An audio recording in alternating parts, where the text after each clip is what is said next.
અનંત અંબાણી અને રાધિકા મર્ચન્ટનું ત્રિદિવસીય pre wedding function પૂર્ણ થઈ ચૂક્યું છે. મોડી રાત્રે ફંક્શન પૂર્ણ થયા બાદ એક પછી એક સેલિબ્રિટી જામનગરથી પરત જવા નીકળ્યા હતા કે જેમાં અક્ષય કુમાર, અમિતાભ બચ્ચન, સારા અલી ખાન, ઇબ્રાહિમ અલી ખાન, સિદ્ધાર્થ મલ્હોત્રા, ક્યારા અડવાણી, માધુરી દીક્ષિત, અનિલ કપૂર, સોનમ કપૂર, માઇક્રોસોફ્ટના co-founder Bill Gates, Ivanka Trump, Sachin અને તેનો પરિવાર જામનગરથી પરત જવા માટે નીકળ્યા હતા કે જેથી જામનગર એરપોર્ટ ઉપર સેલેબ્સની ચહલપહલ જોવા મળી હતી.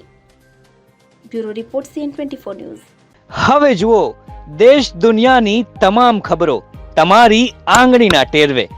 ઉઠાવો મોબાઈલ અને ગૂગલ પ્લે સ્ટોર પરથી ડાઉનલોડ કરો અમારી CN24 ન્યૂઝ મોબાઈલ એપ.